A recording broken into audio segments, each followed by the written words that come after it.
Please welcome back to the stage, Kevin Funk.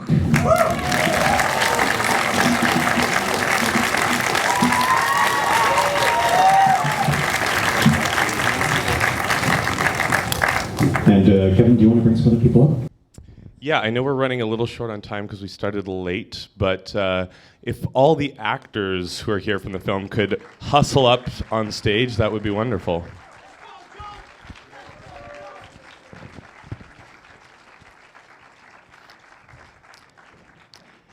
Now I know that the film, as people make their way to the stage, the film had a few false starts. You had to hold and shooting it a few times.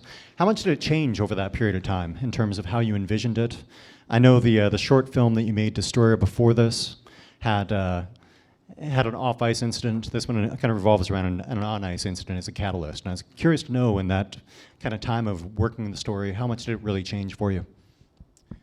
Yeah, I mean, the short was always different than the feature. I wanted the short to be its own story and its own thing. I sort of have disdain for short films that are just trailers for features. I think that those should be their own stories. And the feature actually came first. I knew I wanted to do the feature, and so it took us a while to get the film made. It's a difficult film to get made because it's not necessarily the sexiest laugh riot out there. But yeah, it really helped actually having that time to sit and reflect. We had to push it a year because we needed to shoot in winter, and during that time, the first half remained very similar, but I restructured a lot of the second half, and there's some big ideas in there that I think got a lot more refined and nuanced over the course of that process. I'm curious to hear your thoughts and then Jared's thoughts on this as well. So much of the film revolves around silences with this character, and I know some writers, directors, when they approach material like that, they will script the silence or script incidents of violence. How did you approach that on paper, and then the two of you when collaborating? Yeah, I'll let Jared answer this too, but I write pretty descriptively because I think there's a lot of information in that silence throughout the film in terms of setting a tone and speaking to a lot of the themes of the film. So I try to be pretty descriptive in the writing process just so it's very clear what the intention of all that is. And so I think that extended in terms of the directing, in terms of just talking to Jared a lot about scenes. We don't rehearse a lot. We discussed a lot more of what happens in each scene. There wasn't anything to say. It was just like, that was it. Like, we go in there, we live the scene, Kevin lays out the groundwork for us, and we go in. And we just build off his blueprint, you know. I can't take any credit for it. It's this guy all day. Well, you should take some small credit, at the very least, man.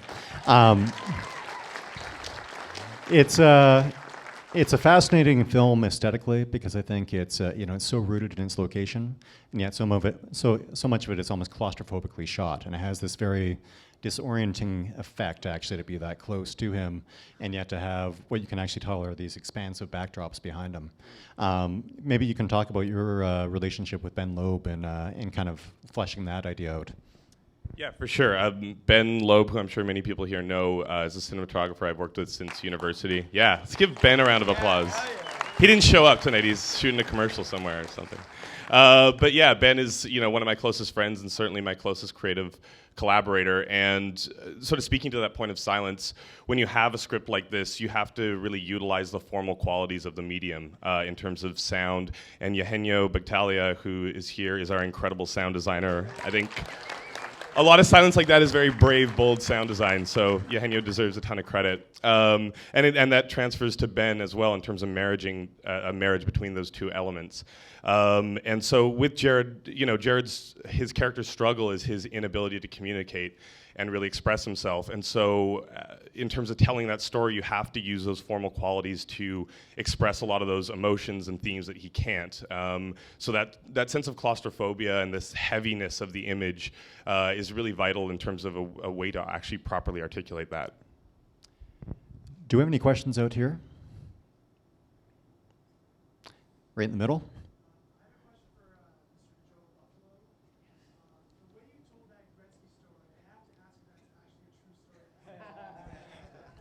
So the question was about the Gretzky story and whether that's a true story. Yes, it is. First and foremost, I want to give a major shout out to Liam Mitchell. I would not be here without him, but yeah. So yeah, I was lodged up. My mom was she was the president of the Friendship Center in Fort McMurray, and she organized the whole theme of Cowboys versus Indians. And yeah, me being as young as I was like, yeah, I got my, I got my stuff. And yeah, purely just like when you see your child fall off of the back of a rig and like tries to walk with a broken leg, you're like, and she's like, like immediately just like fainted like 3 times. So yeah, that was like, that I incorporated my entire like life events into my first like feature film. So like to me, this is monumental, you know? I'm holding back the tears right now. Everything was ad-libbed. There was no like, he told me what to say, and I just incorporated my life events into it, and it just erupted. And here we are. Yo, big up. Big up. We have another question here.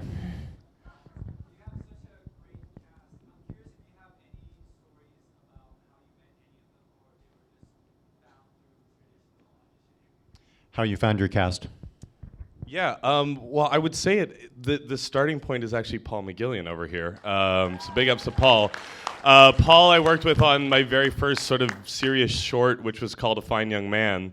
And Paul, when I was talking about doing this project, he had mentioned that he'd worked with Jared on a Hallmark movie where they were father and son as well, and said that they would be, that he thought he'd be like a good fit. And Jared and I met for coffee, which turned into like this 5-hour hangout bro down sesh where we got along very well, and from there like that relationship was established. But a lot of the people on stage here were people that I've worked with throughout the process and have gotten to know my work over the course, which is like important to me because we shoot in an incredibly stripped down way, and I think people can show up to set and think like this is amateur hour. I mean, Sarah hadn't, and she really took the plunge, and she's amazing. So thank you, Sarah. But a lot of these people, like most of the cast, were people that I'd worked with before and had been able to develop a relationship with over the course of the shorts. Round of applause. Probably have time for a couple more questions, if we have them out there. So one. There we go. Were either of you hockey players growing up? Currently, I'm between contracts between Rangers, Flyers, you know what I mean? No, I never played hockey a day in my life, man. I did hockey D as a kid. My old man took me out because all I wanted to do was fight. And then here we are. We made it out of Flin Flon with a hockey movie, though. We did it, boy. Kevin? No, I didn't play hockey other than, street hockey and that sort of. I've always been a big hockey fan and played a lot of sports. I played rugby, basketball, that sort of thing, but I'm a pretty god-awful skater, so not hockey. I think when we screened... when we screened the short, I remember talking to you afterwards about how I haven't watched hockey in a long time, but I appreciated how your film kind of tapped into the hypocrisy of the sport and a lot of the double standards that involved in it. And there's a lot about the roles we play or the players play, and kind of the responsibilities that they hold, but also the disposability of these players as well. And I remember you saying that you enjoyed watching sports because they're kind of, as opposed to watching film, you don't have to view it subjectively. But you also obviously reflect a lot upon what's contained within the very objective viewing you're doing. No, it's actually, because I'm a huge sports fan. I feel like it balances out my my arts life or whatever that other part of takes up most of my time. And actually, my aunt, who's here today, who was an Olympic high jumper and actually broke a lot. First woman in history to jump over 6 feet, Debbie Brill, is here. We were chatting, and Deb's the one who pointed that out to me in terms of talking about why she likes sports so much, is the fact that it's an objective task as opposed to a subjective one. And that was something that sort of intellectualized the way that I actually enjoy sport. And that's what you're able to step out of that subjective zone. And I mean, like, in terms of being a sports fan, coming to this film, that had very little to do with it. I mean, I was interested in making a film that looked at, you know, sort of these systemic issues of institutionalized violence and that sort of thing, and looking at victims of violence, and especially ones that we don't expect from these incidents. And choosing hockey, I knew I wanted to make a very Canadian film, because I think far too often in this part of the country, we're so timid about being Canadian, and I think it's a real problem in terms of talking about identity. Yeah. So go make bold Canadian films. I think it's important. But knowing that and knowing my subject matter, hockey just fit because it was the largest cultural institution. I mean, if I did this in the US, it would probably be the military or maybe college football, but I needed an apparatus that had that sort of, you know, impact. And for myself as well, I also program the Altered State series, which means I watch a lot of really gruesome things, but I don't know if I've seen a scene as chilling this year as the slaughterhouse sequence with Jared when he just responds cool. Like that haunts me. And had you spent time in an environment like that, or was that kind of your first foray into a slaughterhouse and wanting to use it as really a backdrop for where he was at as a character and as a person at that point in time, and kind of his own detachment from his experiences? Yeah, I mean, in the writing process, it worked very well as a metaphor, and in fact, it was like one of those things that we had to like pull back in terms of a sense of restraint, of not being too on the nose with it. But I mean, in a lot of my work, I've been super interested in these things that we know exist and we know happen, but we choose to sort of ignore. And so, like, forcing you to look at them is something I'm interested in. And actually, before the last short I did before this wasn't the slaughterhouse, but I actually went to Jared's dad raises cattle.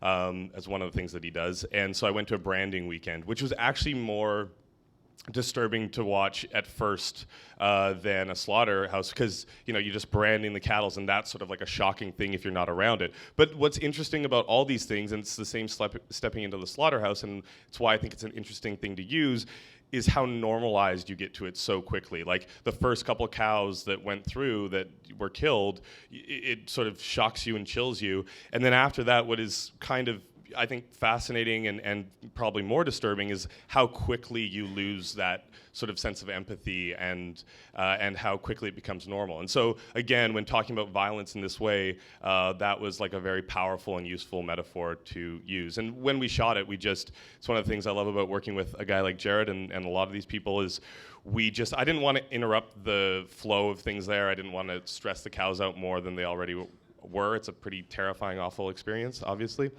So we just put Jared to work. We came in a bit early, we showed him what he needed to do, and the operation just ran as it would naturally do, just with Jared sort of in that role. So.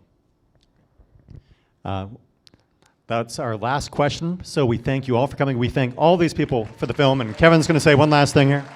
Yeah, thank you guys all so much. Massively, massively appreciate it. I'll be hanging around to say hello, and if anyone has any other questions. And remember, you can vote for the film, so please do vote for the film, because a little film like ours, it means a lot.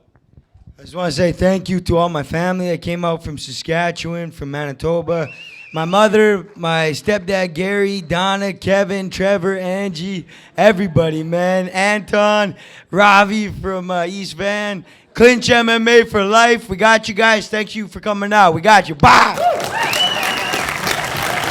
And the film plays again on Thursday, so if you know people who can get in.